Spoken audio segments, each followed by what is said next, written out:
candidato. O candidato é bom. Eu acho que é Vou isso. fundar uma religião. É melhor do que ser candidato, né? Aí vou vender uns feijão mágico.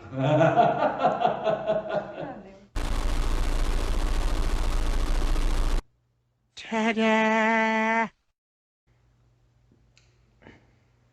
Bem, estamos de volta para mais uma conversa. Eu vou falar um pouco, pelo menos de início, sobre meditação. Que nós habitualmente fazemos em aula, no final da aula, muitas pessoas falam, meditação. Na verdade, isso é um processo de relaxamento. Você acabou de fazer a aula, movimentação, respiração profunda. É interessante que relaxe a estrutura, que descanse após terminar de se fazer as posturas, depois de terminar a aula. E junto desse processo de relaxamento, eu introduzo um exercício meditativo, mas é uma introdução à meditação. Né? A meditação, na verdade, em primeiro lugar, ela leva um tempo mais extenso. Vez por outra eu falo na aula a respeito disso. É um processo meditativo, ele é mais extenso do que normalmente fazemos no final da aula.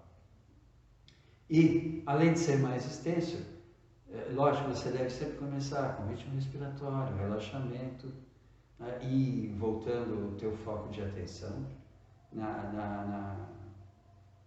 com o objetivo de dominar teu estado mental o máximo possível. E, a partir desse ponto, desenvolver o processo meditativo do qual você se propõe. Aí você escolhe uma das formas de meditar e vai desenvolvendo a atividade. Então, basicamente é isso. O que nós fazemos normalmente é um relaxamento com introdução ao exercício meditativo. Se quiser fazer uma meditação, comece como normalmente começamos, relaxamento, percepção física, ritmo respiratório, para a partir daí começar a prática meditativa. Em uma dos tipos de prática de meditação. Quando você fala esvaziar a mente, não pensar em nada, muitas vezes é levado para o lado literal do negócio, de realmente não pensar em nada, o que basicamente é impossível. Qual que é o melhor jeito para você conseguir chegar num ponto onde você não estaria prestando atenção nos seus pensamentos? Seria prestando atenção na sua respiração ou através de entonação de mantra? A forma verbal de expressão, né, a palavra, ela é um pouco complicada. Você dificilmente encontra um termo exato para falar isso, meditar. Silenciar a mente, realmente. Você não para de pensar. Né? Você está pensando o tempo todo, a mente está funcionando. Né? O teu sistema nervoso está em atividade, tem corrente elétrica circulando, inevitavelmente. Quando a gente fala silenciar a mente, é mais na intenção de dizer, silencia esse discurso interno mental, que é muito constante. Né? Porque pedir para você prestar atenção e ter percepção do corpo. Na verdade, você está pondo a tua atividade mental a te trazer a sensação do corpo. Né? Só que é uma diferença muito grande. Você está com a sua mente todinha num único aspecto, né? Que é a percepção do corpo, né? A projeção de como o teu corpo está, esse tipo de atividade. Isso é um trabalho mental, quer dizer, não dá para esvaziar a mente completamente. O que dá é para silenciar esse diálogo interno, que é muito constante. E é esse diálogo que é constante que nos distrai, que tira o nosso foco de atenção. Né? É aquilo de ficar pensando nas coisas, pensando nos problemas, ou, se não for pensar nos problemas, é uma divagação simples, um devaneio, né? Algo nesse tipo. Quando se fala em silenciar a mente, o objetivo é exatamente esse, silenciar esse discurso interno, diminuir a intensidade desse discurso, dessa voz interna. É o melhor meio de fazer isso. Bom, a percepção da respiração. Né? Você volta toda a tua atenção ao ritmo respiratório, você está com todo o teu foco de atividade mental em trazer a percepção da respiração, em sentir o corpo respirando. Então, no momento que você faz isso, você focaliza a sua atenção especificamente num único ponto, como a respiração, você já está conseguindo meios para silenciar essa voz interna. Porque você não vai conseguir prestar atenção como o seu corpo está respirando, o ar passando pela narina, o corpo se expandindo, se contraindo, e ficar pensando nos problemas da vida, nos teus desejos, na realização deles ou não, enfim. Né? Não dá tempo dessa voz interna tagarelar.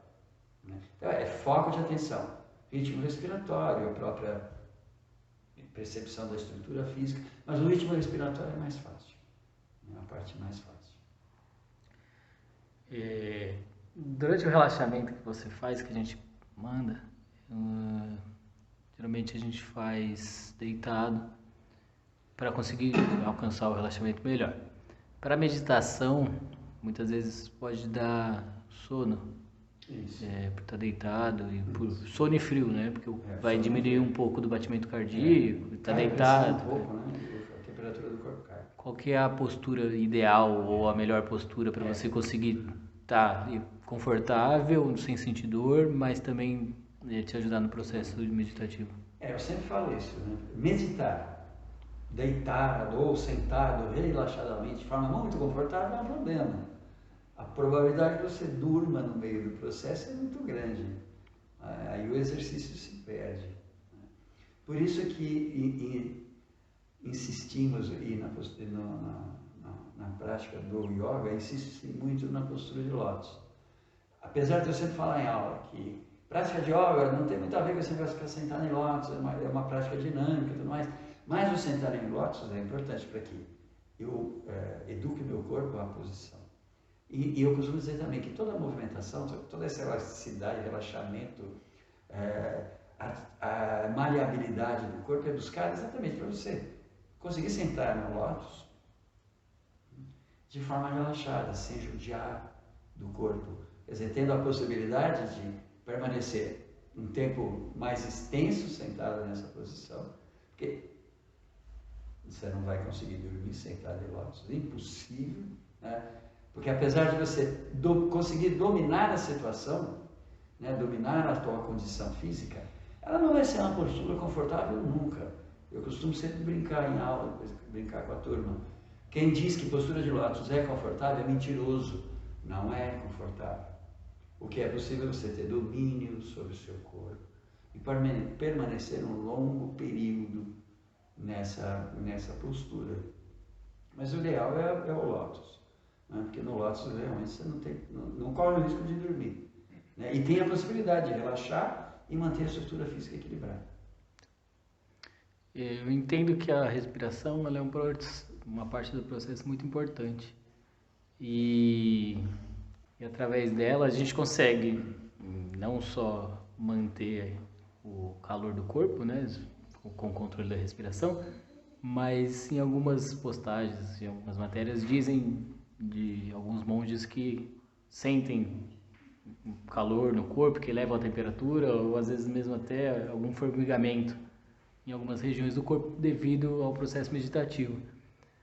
O que dá para esperar disso? Você acha que a tendência é que o meu corpo esquente, que ele fique numa temperatura normal, ele sempre vai cair a temperatura? Então, você depende um pouco, tá? Se você faz um exercício normal, natural, de domínio de respiração, né, no exercício meditativo, esse tipo de sensação varia um pouco de pessoa para pessoa. Tá? Então você pode sentir um calor maior aqui no plexo, ou uma sensação intensa nas extremidades do corpo, né, dedos da mão e do pé. Ligeira sensação de torpor é possível. Né? Então isso depende muito. Ou depende do tipo de exercício que você está fazendo. Você tem exercícios específicos que ajudam a aumentar a temperatura do corpo. Você tem formas de respirar que você aumenta um pouco o batimento cardíaco, uma forma de respirar que você diminui o batimento cardíaco. Depende do tipo de exercício que faz. E ainda bem falando em respiração, tem mais um outro detalhe que é muito importante. Eu não costumo fazer muito, ou passar a prática de muitos exercícios de pranayama, exercícios respiratórios. E sempre falo isso em aula, para as turmas. Olha, respirar é lidar com a energia vital. Então a tese é que no ar que respiramos está cheio de prana, que eu chamo de prana, que é essa força vital. Ao respirarmos, eu absorvo esse prana. Quando eu faço exercícios de respiração profunda, eu estou absorvendo uma maior quantidade e promovendo a expansão dessa força vital, né, que vai gerar, essa força vai promover a transformação da energia vital, a energia que corre no meu corpo, que é mantenedora da vida, dos processos orgânicos. Então, respirar é lidar com a energia vital. Então, é algo que a gente deve tomar muito cuidado, com certos exercícios de pranayama, com certos exercícios que lidando diretamente com a energia vital.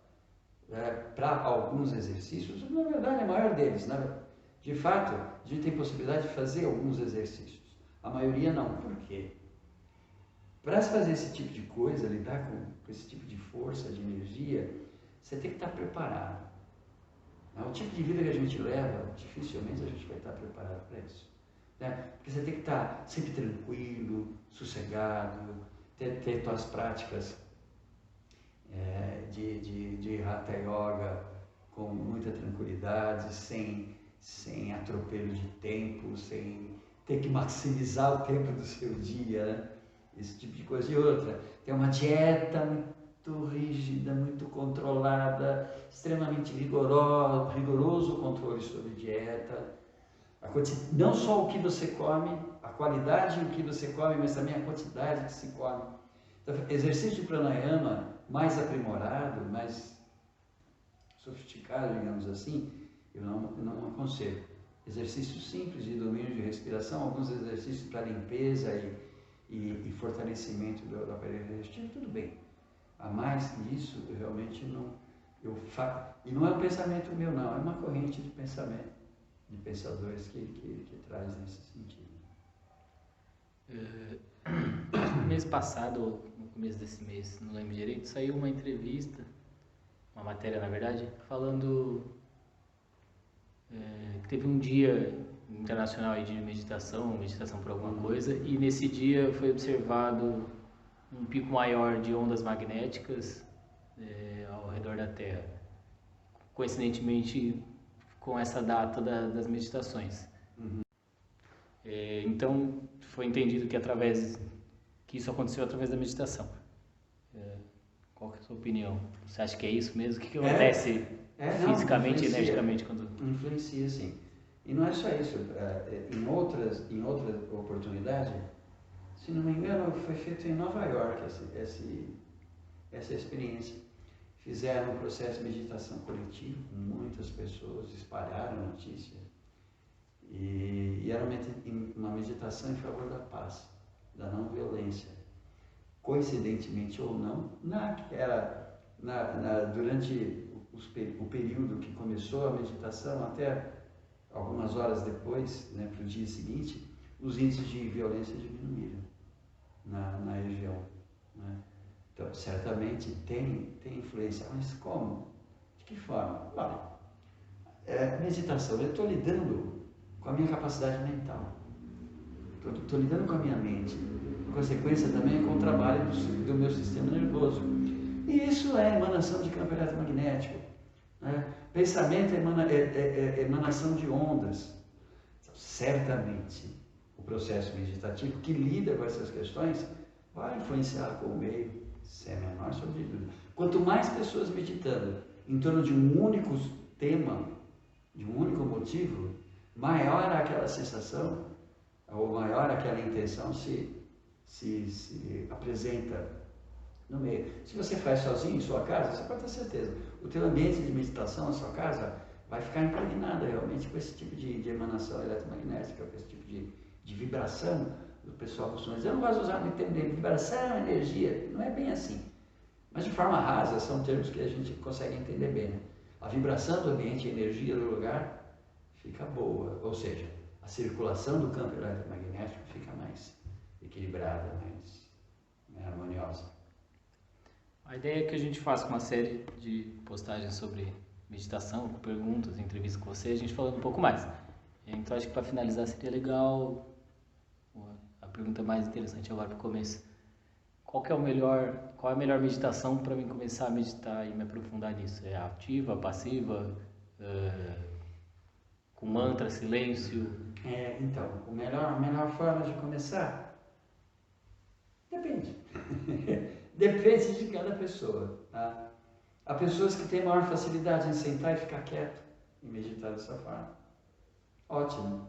Se isso for o teu impulso pessoal, ótimo. Se for para você for mais difícil, busca a meditação ativa, né? A dança com mantra. Se isso for mais difícil, a meditação caminhando. A forma como iniciar depende muito da pessoa. Né? Depende muito da pessoa. Se bem que todo praticante de meditação ele deve ter, buscar sempre todos os tipos de prática, não um só. Mas, sem dúvida, sempre há aquele que mais vai ter afinidade com a tua formação, né? Com a formação do seu indivíduo, da tua personalidade. Quer falar mais alguma coisa? Não. E a forma mais simples o método mais simples de iniciar. Como eu fazer assim, que nem fazia os antigos, né? Quando a gente fala muitas vezes a mesma coisa. Respiração, leve o foco de atenção no ritmo respiratório, procurando sentir a respiração. É a melhor maneira de iniciar, em movimento ou parado, seja como for. A partir daí você ir estendendo esse seu foco de atenção, né? O domínio sobre o teu estado mental. É isso. Eu gostaria de falar uma coisa rápida aqui. Algo que está me importunando já faz um tempão. Está realmente... E eu preciso falar a respeito disso. É aquilo, né? O ser humano, nós humanos, temos a síndrome da superioridade. Nós nos sentimos superiores. Porra, me perdoe até a palavra, mas porra, superior. Até as pessoas que procuram se elevar espiritualmente, se conhecer, tratam isso como algo superior. Não existe superioridade. Esse é o nosso grande problema. Por isso que a gente está no enrosco que a gente está, por isso que a civilização está nessa porcaria. Porque sentimos-nos superiores. E toda a nossa cultura, essa nossa cultura de superioridade, ela é perversa. Veja a mitologia da história humana, né? Os deuses que acompanham a humanidade, eles fazem gato-sapato da humanidade. Os anjos, né? Os seres superiores, fazem o que bem querem da gente. Porque o superior está acima. Ele tem primazia sobre aquele que está abaixo, é superior. Essa é a ideia de superioridade. Nós não somos superiores a coisa alguma. Tá? Isso começa até nos princípios religiosos, né? Do cristianismo. No islamismo também somos a imagem e semelhança de Deus. Olha a fina flor da criação. Coisa alguma. Se sou eu a imagem e semelhança de Deus, então por que quando eu olho para um cachorro, para um pássaro, para uma árvore, para um pezinho de capim, por que eles não são a expressão de Deus? Porque eu sou superior a eles. Um absurdo. E se eu cresço como ser, a primeira coisa que deve surgir em mim é esse sentido de igualdade. Estamos no mesmo barco, estamos no mesmo pé, no mesmo lugar. Se eu me desenvolvo, se eu cresço um pouco, se eu permito o processo evolutivo de acontecer da melhor forma, a primeira coisa que vai acontecer em mim é perder essa sensação de superioridade. Eu não sou superior a nada. E o ser humano tem isso dentro dele. Esse é o nosso grande problema. Que aprendamos que não há superioridade em nada, em coisa alguma. É isso.